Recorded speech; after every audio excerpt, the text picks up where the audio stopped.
Hey, hello. Welcome to episode number 24 of the People We Love podcast. I am Adam Choit.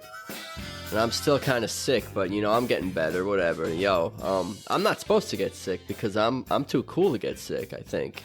Whatever. I'm going to be all right. But yeah, again, real quick, I'm going to do most of my plugs and stuff right up front, get that shit out of the way. The website is peoplewelovepodcast.com. Everything you need is on there. Please tap subscribe or follow on whatever platform you listen to podcasts on. 5-star reviews on iTunes are always helpful. I appreciate that. And there's also a private Facebook group where you can meet and interact with others and talk about the show.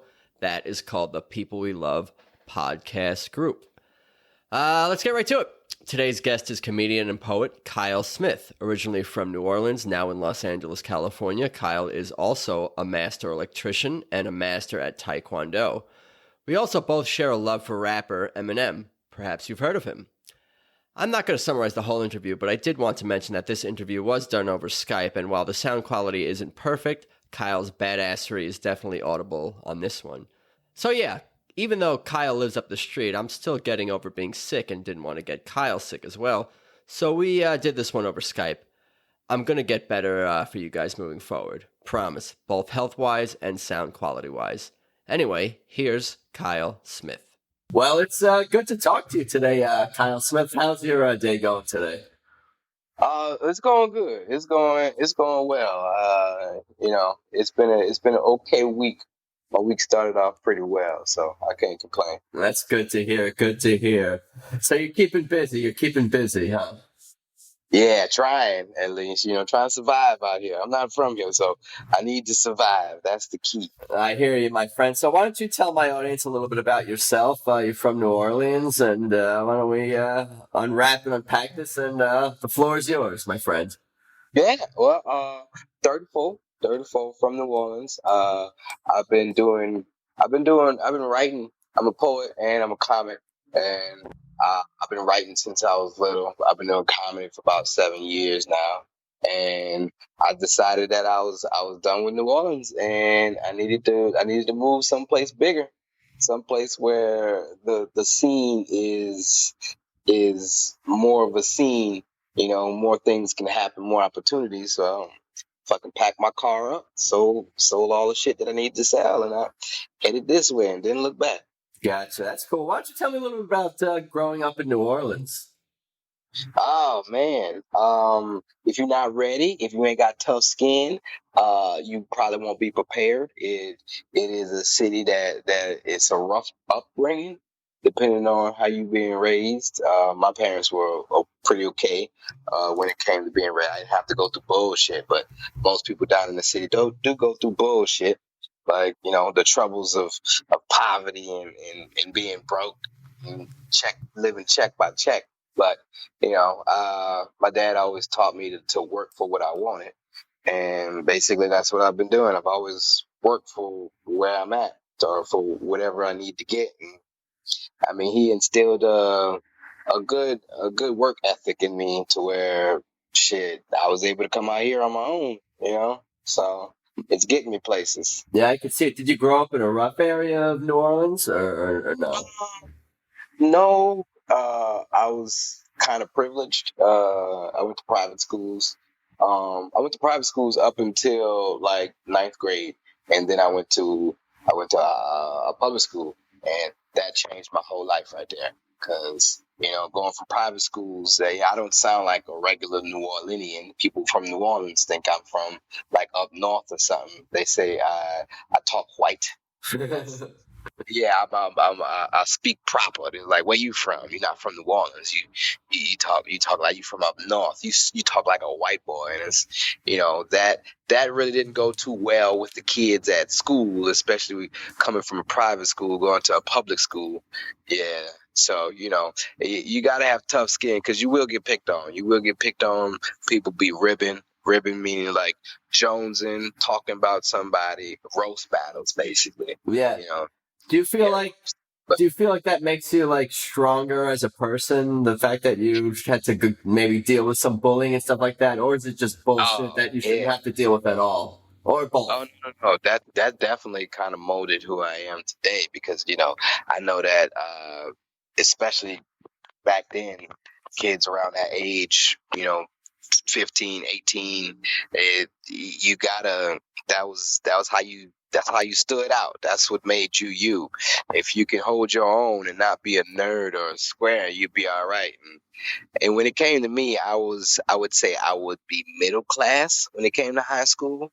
I wasn't the upper class, but I wasn't the lower class when it came to the nerds and shit. But I was pretty intelligent because I came from private schools. So, it kind of worked itself out, kind of, sort of, later on in my high school years. But it still got pretty rough. It still got pretty rough. Yeah, a lot of bullshit. Oh, bullies. Yeah, bullshits and bullies. I was always small, so like I've always had to kind of like fend for myself, but I had an older brother, which is key because he would always toughen me up, and like I could say I had bullies just because it was just people that picked on me, but I knew they couldn't beat my ass, so I would fuck them up. I would just have that attitude. It's like, all right, you keep playing, I'm gonna fuck you up, but do what you do because you have that status, and I understood that. Do you know how to fight? Yeah. I've been I was in Tae Kwon Do since I was little, so my leg dexterity is pretty good. Uh, Also, I have an older brother born in the '80s. My brother, he was one of those people who's like, we got all these little kids, let's make them fight. So me being his little brother, I had to fight basically the whole neighborhood. So I grew up fighting. Wait, what do you mean? What do you mean your brother made you fight? He just like, what is it like? He would arrange fights just for his own entertainment, or to kind of toughen you up, or both? Oh no, him and well, a little bit of everything. But him and the older kids, they ain't have shit to do and shit. We didn't have phones and TV went off back then, so it was like fuck that, play outside, and that's what we did. We played outside, and he came up with the ideas like, hey, I bet my brother can beat y'all brothers, and that's how it started. Motherfucker would get people from around the corner, from way down the street, from down the block, other streets and shit, just to come over and fight me and fuck them up. So And he knew that you were pretty good with the taekwondo, so you were probably going to win. So he bet on you. yeah, we would always. I mean, I would have to fight him, not because I would lose or anything. That's just how it was. Like he toughened me up and like made me prepared for basically anything else. So that dealing with school bullies and shit, like it didn't. It kind of molded me to be the person I am now, which it doesn't. It takes a lot to get under my skin. It's gonna take a lot. So, I brush it off. And plus, I got a mouth on me that'll make somebody's feelings hurt anyway. I can tell. And what about when did you start getting into comedy and poetry when you were younger in New Orleans? When did that all happen? Where were you creatively? Growing up in middle school, high school, where were you creatively at? I was always writing in high school. I was always writing since I was little. Since I was little, I've always written stuff down. I had a psychiatrist that I had to go to when I was like 6 or some shit like that, and like she gave me a rickshaw, and like the images that I said that I saw, she was like, "What the fuck is that in your head?" She ain't cursing them, but she was like, "Wait, that's what you thinking about?" I was like, "Yeah, crazy thing." She was like, "You need a book and you need to write down what you be thinking." And I was like, all right. And so ever since then, I've always wrote down, and I've always had a way with words. I used to want to be a rapper. So that's kind of where the poetry came from. I used to have a rap group with my brother and our friend. And like, we had an album and where we had a CD, we made the CD and shit, but it ain't go nowhere. That's like a real tough grind. And I was like, man, fuck it. And I just kind of transferred that over to what I'm doing now, and like it works. It works really well. But I've only been doing comedy for 7 years. I've been writing since I was little. Gotcha. What did you say about a rickshaw before with your psychiatrist? Rickshaw. Yeah. She gave me a rickshaw test, and the Rorschach's test or whatever. Rorschach's. There you go. Rorschach. The thing with the ink blots or whatever. Yes. Yes, that's right. Yeah. Yeah, and like I guess it would be a little off the wall from what I would see. And she was like, "Yeah, you got a very creative mind. You need to go ahead and just start writing things down." So I was like, "Oh, okay." So what Yeah, kind I don't know why I was saying rickshaw, but of push it. it's okay. Yeah. So what kind of stuff were you writing when you first started writing, even before the rapping? Just writing down thoughts and ideas, or just anything that came to mind? Yeah, basically anything that would come to mind, however I was feeling, whatever made me feel any type of what. Like, what really got me into writing more about my feelings is because I was a big Eminem fan. So, like, I understood that he would just write, and it'd be very clever. And I'm like, well, I'm pretty sure I can do that. I have the capabilities of doing that. And I was pretty intelligent in school. So, just putting all that together, it shaped me into what I do now. Gotcha. Like Yeah. it. So you discovered Eminem. Was that before you were in the rap group with your brother? How old were you when you were in the rap group with your brother? Oh man, we did that like it would be after Katrina. So I was like right out of high school when it started happening. So I was probably like 21. Okay. Yeah. So you had already discovered Eminem, obviously, before then. Yeah.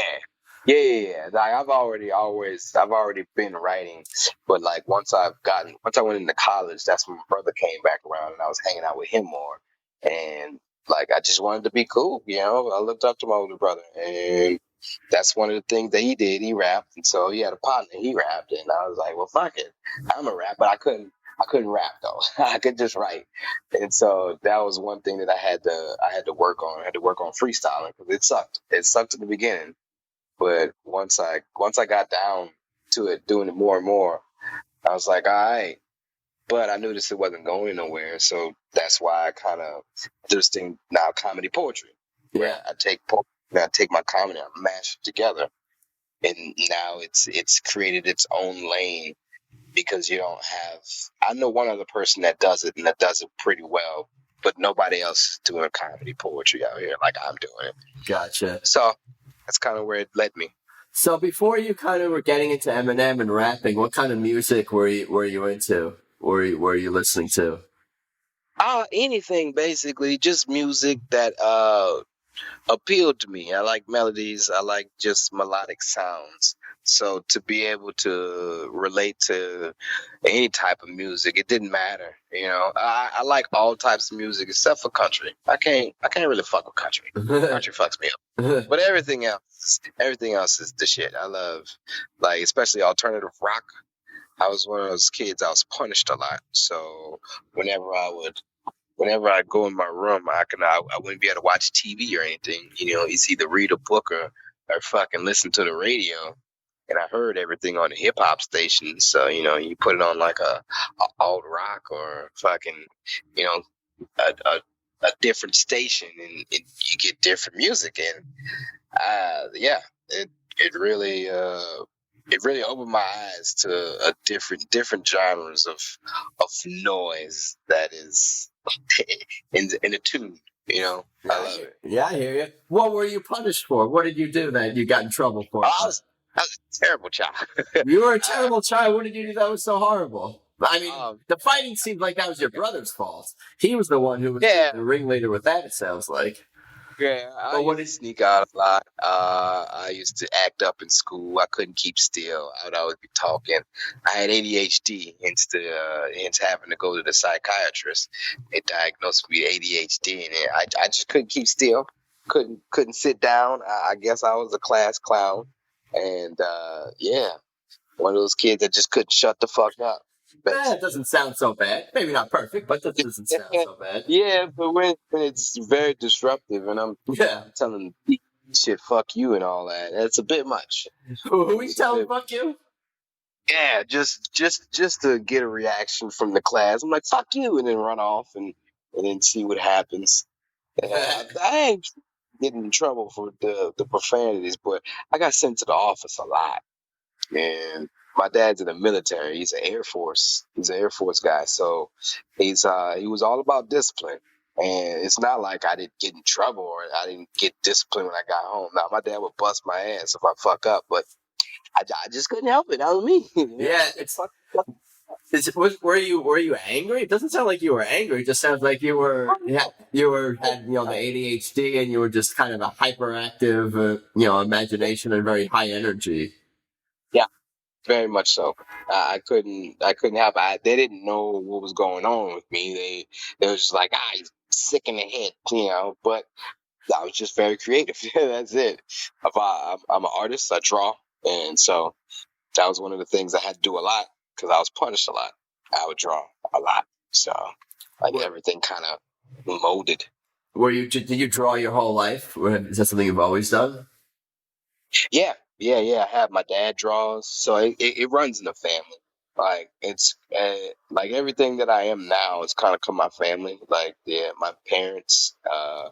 My dad's silly as shit. He's fucking funny, but he's also a stern man. I bet. Like he could be funny and silly at times, very loving, but fuck up and he's a totally different person. He's not like, yo, I'm gonna beat you or anything like that, but like spoil a ride, spare the ride, spoil a child type of mentality. From a Christian background, I was raised Catholic first, and then we changed to Presbyterian. So he's always had that type of biblical uh, factor to instill in me, and basically that's kind of what raised me to be this independent now, because of how he brought me up. Why the change in the? We don't have to dive too deep into it, but why the change in the religion from Catholicism to Presbyterian? Obviously, besides like the Pope and all that stuff, what are the major differences? I couldn't tell you why they switched like that. I knew that after a while the kids was touching that priest was touching kids and shit, and I was like, I don't get it. Why still Catholic, and the things that they would do when we would go to church, like I was able to see the dynamics of a Presbyterian non-denomination church to a Catholic church. Catholic churches are exactly an hour. Presbyterian churches, they're like 2 hours, maybe 3 hours, depending on how the choir feel, or how the preacher feel. He might want to talk extra. I never understood that, but it was always it's a drastic difference when you from a Catholic church to a Christian church, and I didn't like any of them, but I preferred to go to Catholic churches because stand up, sit down, stand up, sit down. Oh, we going home. All right, eat some step bread, be good, and you go home. But other churches, it was just like, nah, you gonna sit here and you gonna open your Bible, read the passages, you gonna look for the passages, and it was just too much. It was just too much. We would go to fucking church Wednesdays, Thursdays, Sundays. They'd do Bible study on Tuesdays. Wow. And too much. And I was like, no, I'm not about all this church, yo. But I had to go. That's how I was raised. And yeah, when you're a kid, you don't have choices. You don't have an option. Yeah, it just got to the point to where I was just able to tell my dad that that I smoke weed and drink. I'm 34 years old. He just found out that I drink. So that's the type of parenting I grew up with. I'm still scared of my daddy at an old age. How did he react when you told him these things? He's very understanding. He was a very understanding man. Like, yeah, he's actually he's very stern, and he didn't need to be as stern as he was, but that's how he was raised. So he instilled that on us, which is a good thing, and I don't knock it. I appreciated the shit out of it because it makes me better than most of these motherfuckers out here. But he realized that it was a bit too harsh, and like once we got older and got out the house and all that, he apologized to us. Oh wow! I was like, don't apologize. Like, so we all have a open understanding of things. I'm like, don't apologize. That that made me who I am now, and that's why I'm able to be successful without having to always run back to my parents or anything like that. I'm able to do it on my own. So being raised like that really makes it easier in life. Not saying that life is easy, because I've been going through some bullshit out here and it's been a struggle, but I'm prepared. I've always had a work ethic with me. I was always good with my hands. Me and my brother strong as shit. So, we wind up being electricians, and shit, that puts food on the table right there. And that's a skill that nobody can take from me. Yep. And I'm proud to have that skill. How did you become an electrician? Is that something? It's just a yeah. How did that happen? See, the thing, I didn't want it. I didn't ask for it at all. It was just right after Katrina. Once we evacuated, we came back to the city because we didn't have nowhere else to go, and that's when my uncle, he had a little construction job where he was rebuilding houses and shit. And me and my brother, we had a little bit of construction carpentry work with us. And so, like, he hired us, and we came back down and started rebuilding houses. And from then, I say we did that for about almost a year and a half, maybe. And once things started getting back together in the city, once the city came back together, he was like, "Hey, man, I'm running out of houses and work for y'all. How about y'all do this?" And he gave us this number to this electrical company called All Star Electric. Fuck them. They cool though, but fuck them, because they racist as shit and they all about family. But this is how electrical started for me. And like, we went down there, we hit him up. We went there on a Friday. Me and my brother hit him up on a Friday. We talked to the guy, signed out our paperwork, and started working that Monday. And I've been an electrician ever since. So you had some construction experience, and you just kind of learned that on the job. You kind of just learned the electrician thing kind of on the job as well. Just kind of. Oh, they put us to school. Like, I went to school 4 years and everything. Oh wow! For graduate, I don't have my certification because I'm like, fuck school. I don't feel like going to get my journeyman's license because I'm like, all right, I have a certification, I'm certified, but it's not what I wanted to do in life. It just an opportunity that came, and it makes good money because it's something that nobody can take from me, and I'm kind of glad that it happened. And everything kind of set itself for me to do what I'm doing now, and I never looked at it like that, but as I'm older now and I see it, I'm like, oh shit, all this kind of like this, everything that happened in my life kind of set a path for me. Sure. And yeah, it's working. I mean, it's a skill that's always going to be needed. We're always going to need electricians. Yep. That's for sure. What happened when Katrina hit? You said you had to evacuate. Yeah, when Katrina came, I was in college, and I was still up in the dorms in school, and like, we get hurricanes all the time, so we never would evacuate normally, but this was one of the ones that was like, hey, y'all need to get the fuck.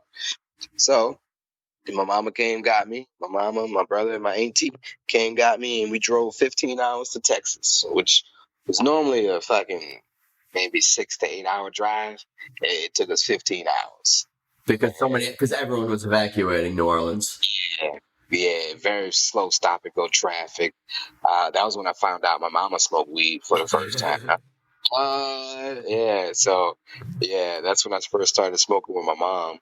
And yeah, me and my mom are awesome. Like, so I have my dad and my stepmom, and then I got my mom. So I got two families and shit. And it's always nice because my mom is more of the free, outgoing one. I'm one of those people that, like, me and my mom are real cool. So we talk normal. I talk like I talk to you. Yeah. But words are words. Profanity ain't shit. So, but with my dad, no, I don't do it. It's like, yeah, okay, sure. No shits, no fucks, nothing like that. Nah, no profanity around my dad. So where were you in school at the time? What school was that? You were in New Orleans. I went to Edna Carr. That's the school that I graduated from. That's my alumni. It's a little magnet school. It's kind of like a magnet school. Basically, I had to take a test to get into the school, and yeah, not everybody was able to get to that school. Because if you didn't pass the test, they would send you to these other schools, which had a lot of niggas. And nah, I'm not about that. Like, because those schools are a bit different.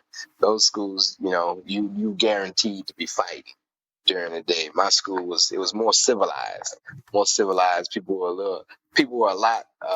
They were more intelligent at the school I went to compared to hood ass schools. Yeah, I hear you. What do you remember about Katrina? I mean, did you have a lot of damage to your family's properties or anything like that, or friends? What do you recall from that time? What all happened was I stay on the West Bank, and then people from New Orleans, if you say the West Bank, they don't like to claim the West Bank, but it's on the other side of the Mississippi River. There's a bridge to Greater New Orleans, and once you cross that bridge, you'll be on the West Bank, and nothing happened on that side. Maybe like a little roof damage or some shit like that, but we didn't get flooding. Like on the east and all that, in the Ninth Ward, that's when fucking floodings came. The levees broke. Somebody breached the levees, however they want to say it. Yeah, just a whole bunch. It's like basically like Sodom and Gomorrah. Uh, Basically, God was like, all right, I'm done with y'all. Just wash this shit out because there's some bad areas down there. And, it's still to this day, not all the Ninth Ward is back. Like, people was like, we don't want to go around that area. So they got the Bywater, which a lot of hipsters and a lot of gentrification started to happen. So now that's after things started to be rebuilt, that's what started happening afterwards. And now it's like, it's semi-gentrified, so it's slightly good, but also you still got like hungry niggas, and you got to be careful. Yeah. But it sounds like your family and the people that you were closest with, luckily escaped with minimal damage from Katrina. Oh, yeah. Oh, well, my dad's house was fine. My mom's house went under. Like my mom, I lost. Yeah, I lost a whole bunch of shit. Yeah, but I mean, it's material things. We don't be worrying about material things most of the time. Yeah, and my grandma lost her house. All of that was all built though. So it was just shit. Life, life happens, and it's continued to happen. We ain't had a big storm like Katrina since, but we've had pretty bad ones still that come through, and around this time it's about to be hurricane season again for New Orleans. So well, you ain't there now. Yeah, I know, and it's so amazing because every time I see pictures and stuff on Instagram or Facebook about my homies in New Orleans, it's like, look, it's flooding, the fucking water's all above the cars and shit. And I'm out here just trying to see rain. I'm like, man, is it gonna rain? I mean, I know it's supposed to be California, but I would like to feel home just a little bit. I get outside and the ground wet, and I'm like, did I miss it? Did I miss the rain? I don't know where the rain went, but I would like to see it. I never see rain out here. It's crazy. Yeah, so sometimes I see the ground is wet, and I'm like, did it rain last night? And I'm like, no, that was just sprinklers. Yeah, and sprinklers. Ain't that something? It's so wild out here, man. It's like I don't know, the weather. The weather looks bad in certain areas when you go places, but it's like, oh, it's gonna rain out here, and then it don't rain. It don't rain at all, and it's like, well, I guess it rained a little bit this year. Earlier this year, but I think we're done now. I hope it rained more than normal for y'all apparently. Yeah, people bugging out. It was like, it's still fucking raining. Why is it still raining? I'm like, this is what y'all call rain? This ain't rain. It's not enough water. It's not enough. Yeah. Why don't we get into Eminem a little bit? When you first started to discover Eminem, and you could tell me about, how that happened? You know, It's what's first songs you remember and what you remember when you first kind of got into him? the Slim Shady LP. Hi, my name is. When I first heard that song, I was like, "What the fuck?" Just I don't know where I was at, just but I could just remember the melody that da da da da da da da da, and he would come on and he sounded so silly, and it's like this is a white boy that's on the radio sounding silly like this, and you could say whatever you want, and I was like, fuck yeah, I'm on this, and I was from then on I was hooked. He would definitely get me through like hard times. Like I had basically, I got all his CDs except for the Slim Shady LP, but the Slim Shady LP and the Eminem show. But everything after that, I have it, and it was just one of those. He was just one of those artists to me that uh, was able to put me in the zone to where I would be able to deal with anything. Because growing up, I was a cheerleader. So being a cheerleader, I was a cheerleader for like 5 years. And when I was in school, in high school, like I said, bullies. I got picked on a lot. But I was able to hold my own because I was a lot stronger than people. Even though I was small, I was a lot stronger than people. And once I started cheerleading, the reason I started cheerleading is because my grades weren't good enough to play football. Got on the football team and made the varsity team. But my dad was like, nah, your grades is terrible. Get off the team. I was like, what the fuck? So ruined my dreams. If I played football, I probably wouldn't be here talking to you today. Like I probably wouldn't be a comic, to be honest with you. So it's kind of crazy how it molded me into this. Like I started trying out for cheerleading because I could tumble, I could flip. I was like, well, I want to do something. So I try out and I make it, and I become really good. Like I'm a really good cheerleader. So from then on, like that's kind of what made me the person I am, because for the first 2 years I was the only male cheerleader in my high school, and that don't sit well with like the other schools that I got to go to, because basketball, football, you got your cheerleaders that come, and I'm the only dude. So And I go, you were one dude, and how many females were? it's just I'd say about 25, 20 maybe. And you were the one dude. One guy that That sounds kind of awesome, people actually. still remember me from school, because like even after I've been gone for so long, they're like, Kyle, yeah, I remember Kyle, he was a cheerleader. Like I was the only one that held it down for a while until somebody else came on, and I just passed the reins on to them. But yeah, it was something else to say that I'm not gay, so I had to kind of like come up with rebuttals and shit. Then most people would be like, man, like you lucky, you get to touch all that ass and shit. And I was like, well, all right, sure, yeah, that's a perk. All right, but I wouldn't say anything different. I'd be like, yeah, sure, believe that. Yeah, that makes me cool. All right, back on the cool side. So it was, most people thought that. Most people was like, "Oh man, you out there touching girls' ass, and you get to see them naked and shit." Yeah, yeah, I did. I did. I used to get them see get that touch their titties and shit. It's very weird, very friendly. I'm like, y'all know I'm not gay, right? They didn't care. They like, I'm one of the girls now. So that's how that went down. But rebuttaling to everybody that was like, "Oh man, you out there touching ass cheeks and shit." I'm like, man, you ain't touched the ass cheek or been real close to a pussy that's been on a period yet. It ain't all what's up. Oh man. Yeah, they don't understand the dynamics of what really goes on between with Yeah, the you were one female. of the girls. You understand. If you're one of the girls, you understand. Everything that they're going through and Yeah. dealing with on a daily basis. Why did you say that if you played football, you wouldn't have been a comic or a poet? Oh yeah, no, I would have delved directly into football. It would have just been me and football, like, because I really wanted to play football, like ever since but I was too small. So once I made the varsity team in high school, I was like, fuck yeah, I'm gonna be playing football. I thought I'd be a running back or something like that.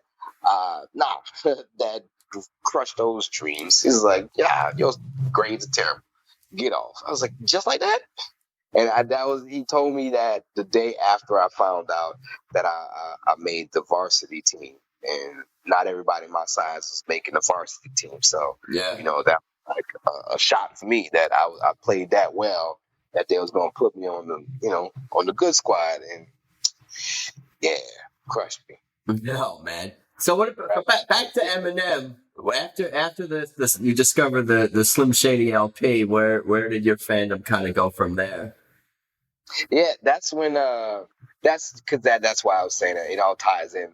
Usually I'd be on the bus, and that'd be the only thing I listened to because I needed to kind of pump myself up, like to psych myself out. He would get you kind of like in a rage to where I just felt invincible. And No, I know, man. yeah.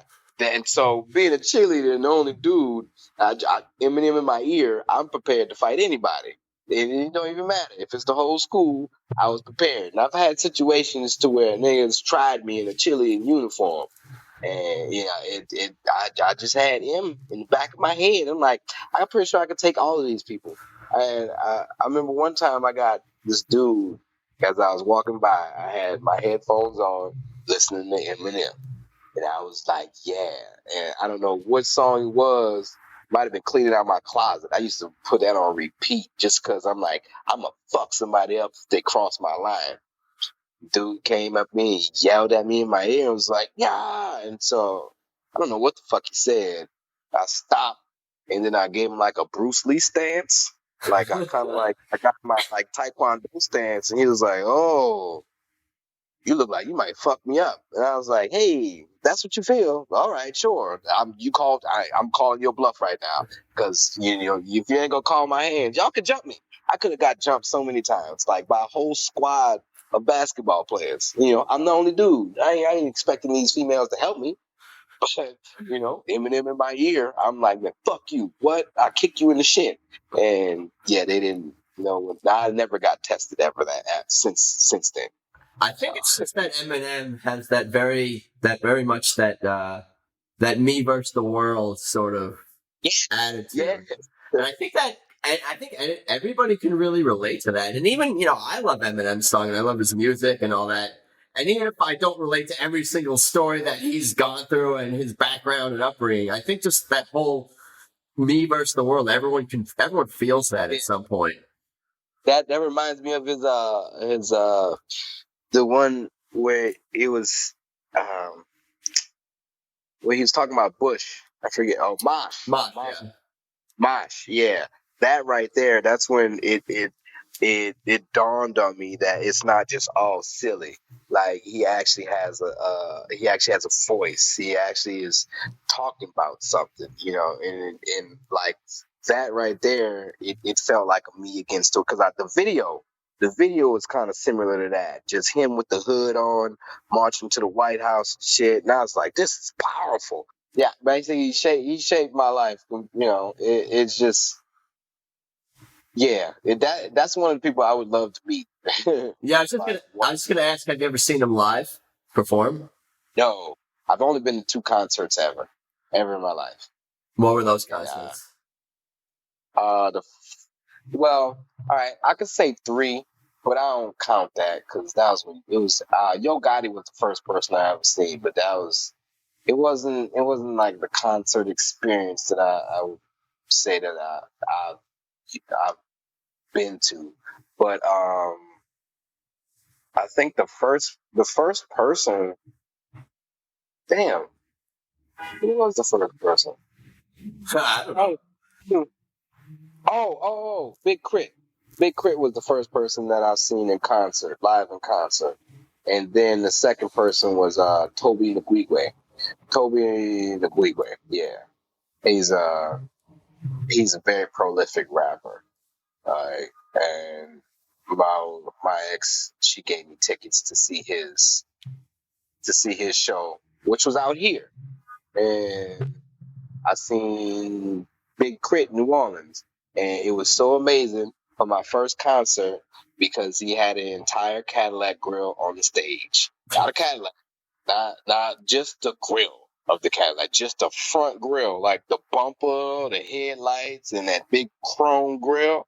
And that's what a DJ played. I was like, get the fuck out of here. That's amazing. That's amazing as shit. Like, it was just on the stage covered with a curtain. I was like, man, what the fuck that shit is?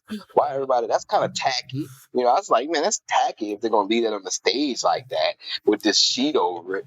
And when Crit came on the stage and took that sheet, I was like, motherfucker, that's a whole Cadillac grill. I was done after that. It's a really good show.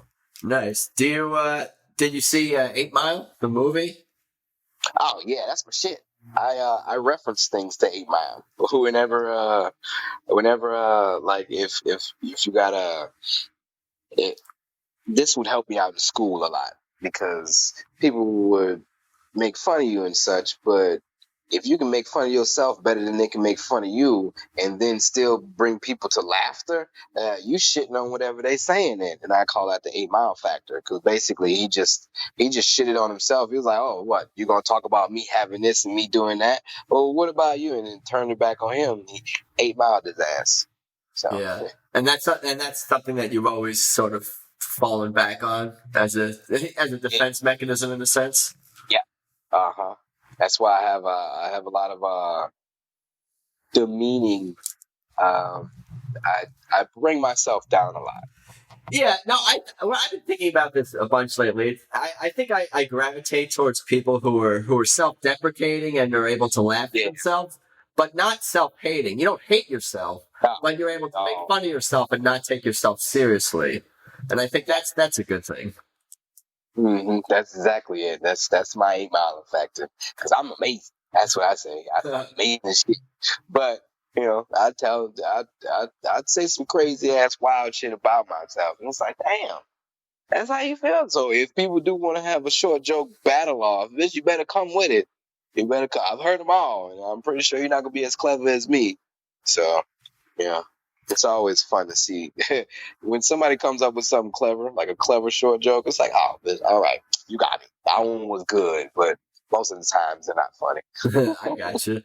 So I've asked the past guest this question. I'll kind of ask it in two ways. If you saw Eminem on the street, like, what would you say to him? And if you were able to, like, have lunch with him, like, what would you want to talk to him about? So that's like two questions. If we're just in passing, what would you say? And what would you want to talk about if you're able to spend some time? I'm not a starstruck person. He would be one person that I'd be starstruck, but yeah, I would just be like, oh, that's Eminem. Love, man. I am, and then kind of keep walking. That'd be what I would do, because I appreciate his status, and like that would be the only time I'd probably be that starstruck. Nowadays, it's back then. That's how I would have felt. Now it's not so much. But if I were to sit down and eat with him, what would I want to ask? I don't know. There's so many things. Well, I guess yeah, it's hard to say. Yeah, I wouldn't. I guess I'd ask him if D12 coming back, or if you ever going to bring Slaughterhouse back. There's just so many things that I can. It's like, how's Royce the 5'9"? What's Yellow Wolf doing? I just want to know, where's Shady 2.0 at? Bring them back. I want to hear about them. Shit like that. Yeah, just to shoot the shit with the guy would be awesome. Yeah, exactly. Man. So why don't you tell me more about what you're working on these days? Tell me more about the comedy and the poetry, and how did that all come together? Like, because you say you've been doing the poetry stuff longer than you've been doing the comedy. What made you want to get into the comedy? I had a friend that came up to me one day, and he's in the Air Force, and he came down and he took me to a Saints game, my first Saints game. I've never been to a Saints game. I don't give a fuck with football. So he was like, "Hey man, y'all want to go? You want to come to the Saints game? Me and my brother go to the Saints game." I'm like, "All right, cool." I go to the Saints game with him, and I'm just being my regular self. at this point in time, I still have no idea that I want to be a comic. I didn't have an idea that I wanted to be a comic till I started doing comedy. So, like, he came up to me and his brother was like, dude, you're fucking funny. Like, you ever thought about doing comedy? And I was like, no. He was like, well, maybe you should think about it. And boom. Ever since that day, I've been doing comedy. So this was back in New Orleans about 7 years ago. Yeah, 7 years ago. So you started doing comedy clubs in New Orleans. You started doing comedy clubs in New Orleans? Yep, which is probably the best place to start comedy. Why is that? Because everybody's good down there and they're very supportive. It's like a family. Like once you come, like out here, it's you don't feel like a family out here unless you in with the in crowd. Down there, you ain't got to be part of the in crowd. You just got to be a comic and you are already loved. Unless you do some dumb shit and you get shunned on, like then you get ostracized. Like you get banned. Like they'll actually ban you, but it don't really take much. But still, it's a good scene down there. Motherfuckers are good. People encourage other motherfuckers to keep going, keep working at it, and the scene's building. We ain't got no comedy club, but it's where the best motherfucking comics come from. I'll tell you that. What do you remember about like do you remember your first show, your first open mic, or whatever you did first, your first comedy show? Yeah. My first bet, it was about me going to work and me having the universal nickname of Shorty. Everybody called me Shorty. I'm like, hey, Shorty. And, I automatically got to respond to it because that's my universal nickname. People get upset if I don't respond to it. And basically, I had a joke like that. And first time I did comedy, I thought I was going to get 7 minutes. And no, we only got, I think it was 4. But I had my whole 7-minute set like memorized verbatim. Like when I first started, I was like, yeah, and I did it in front of my mama, and fucking I did it in front of my brother. And then when I realized that it wasn't gonna be 7 minutes, fucked me up. Got on, was like, oh, okay, and boom, the second mode kicked in and just. Like I can't really tell you how many times I've had a bad set, but in my 7 years, it's not that many. Oh, that's cool. It's not that I've had a bad set. No, I've been booed before and I've bombed, but it's not as often as other people might have bad sets. And yeah. That's interesting that you said you got booed because most of the people, I feel like when people bomb, it's just kind of people will groan or you're not really getting laughs or not even getting a response or people aren't paying attention. But what caused people to boo you? Yeah, booing takes it to another level. Yeah, what did you say that caused booing? That drew boos? You know what? I didn't say anything. I froze up and I was like, oh, I am stumped. It was a fucking friend of mine, which he is a terrible person. Like, and he's not a terrible individual. Just him and his personality is fucking disgusting. But he's still your friend. And he fucking put on a show at a college. He put on a show at Dillard University where he goes. It's like, nigga, you Van Wilder and this shit. You should have been out of college. But whatever, right? He gets the show. He gets me booked on it. I'm like, cool. And it's the first time I ever met Shawty. Like, what my name is? Shawty.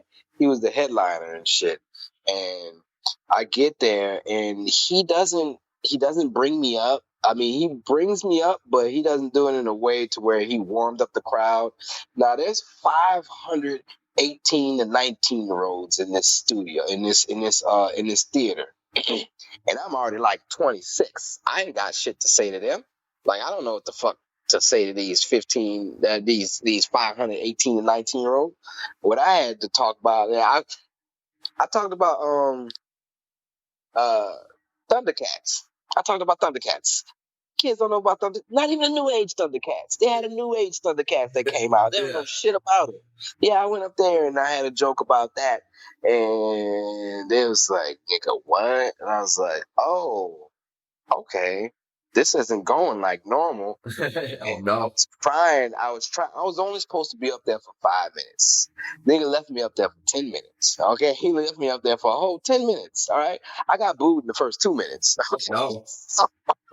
Yeah, it was, I don't know how I managed to make it through the rest of that, but the reason that they booed me because like I ain't have shit to say, and I started picking on somebody in the audience, and I thought that was the way to go. They didn't give a fuck. So when did the poetry and the comedy start to? When did you get the idea, or when did those sort of come together as sort of one thing for you? That happened about 2 years ago because there was this Spanish chick. I've always thought about putting comedy and poetry, like doing it together, and I wrote a few things that was silly, but it was never to the dynamics of like eyebrows. Like it was never to the project where I was like, oh yeah, I could bring that to the stage. Like I had something that talked about me being small, and I did that first. And I thought that nothing would become better than that. And I was like, I think I got something here. And I told my friend, I was like, man, check this out. It's a funny poem. And he was like, all right. I read it to it the first time. He was like, I don't know, Kyle. It's nice with the wordplay and all that, but I don't know how that's gonna resonate with comedy. It don't seem like that's gonna work. And I'm like, fuck, all right. So it just went back to the drawing board. I left that, and then a few days later, this will kind of like signified everything.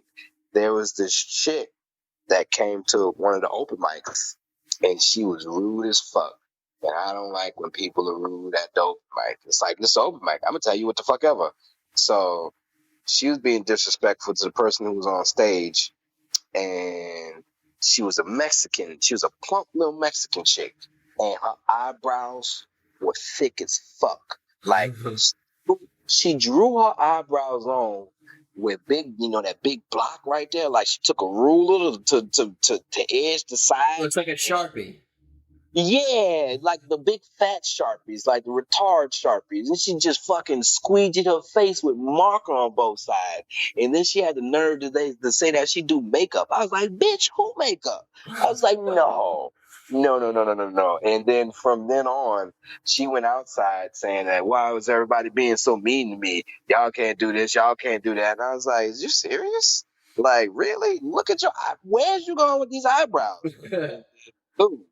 That's how that happened. And from then on, like I sat in my car and I was like, no, this bitch needs to have something written about her. Just because you were disrespectful, this is for you.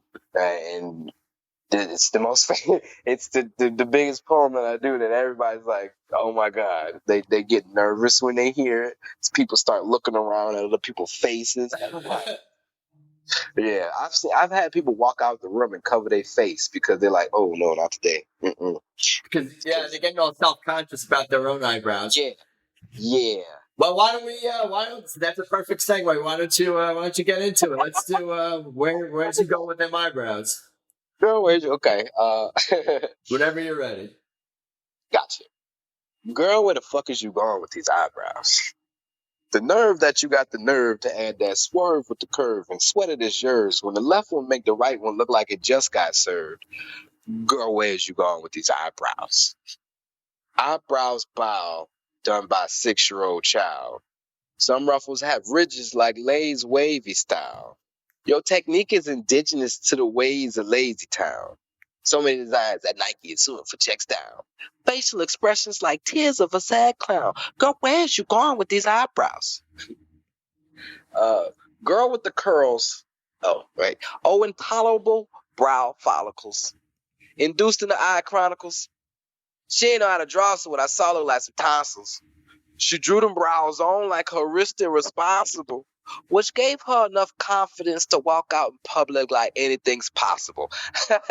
No, girl, where's you going with these eyebrows? Girl with the curls, your doodles look like frugal amounts of doodle. Fibercon or Metamucil. This is an image we not used to. I see a silhouette of Jesus in your brows, girl. Let him use you. The shape that your fake face takes is unusual. Girl, where are you going with these eyebrows? Is it crucial that brows be that brutal? You thinking that you cute, but we thinking how you make lemon strudel. Is it intentional or is it voodoo? Pitch black like scuba suits, so I investigate like Scooby-Doo. Quarter piece of hula hoop. skid mark from a Subaru, looking like a Rougarou. Girl, none of this is suitable. And just for y'all people that might not know, a Rougarou is Louisiana Bigfoot. Just to let y'all know. But mama had a chicken. Mama had a cow. Dad was proud. He did not care how. Girl, where the hell is you going with these goddamn eyebrows? There you go. That's eyebrows, bro. Very good, man. Fucking love that. And I'm glad that I got the story behind the inspiration for the where's you going with them eyebrows. Yeah, not everybody knows the backstory about it. Oh, now I know it. Why don't you tell everyone where they can find you on social media and any upcoming shows and whatever you want to plug. The floor is yours, my friend. Once again, do your thing, and I'll let you get the hell out of here.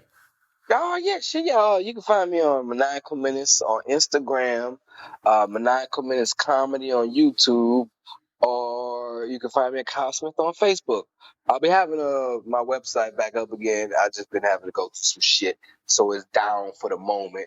But maniacalmenace.com is my website. Whenever that comes back up, that'll be ready to go. I myself in the Maniacal Menace Kyle Smith. It's like a pimp named Slickback. You got to say the whole thing.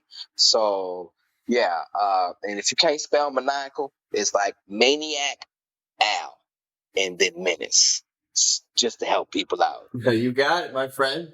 Well, I appreciate your time. It's been fun. I look forward to seeing more comedy, more poetry, more everything from you. And don't take any shit from anyone. I don't think anyone's going to want to fuck with this Tae Kwon Do master. Yes. Don't mess with a cheerleader. Yeah, I got dexterity, goddammit. You got it, my friend. Take care, my friend. Talk soon. Yeah, have a good one. So there you go. My interview with Kyle Smith. He is one tough cheerleader who is not to be messed with. I will tell you that much. I thank Kyle for his time and definitely look forward to hearing more poetry and comedy from him soon. He actually has a very funny poem all about his love for bidets. Yes, bidets. And I saw him perform this one live, and it was fucking awesome. So, yeah, definitely check out Kyle on social media and go out and see him perform sometime if you can. Yeah, I don't have much else to say for now other than thanks to all you listeners for all the support. I appreciate it. And, of course, everything about the show is at peoplewelovepodcast.com. So, yeah, guys, have a pleasant day. Let's talk soon. Let's hang soon. Peace.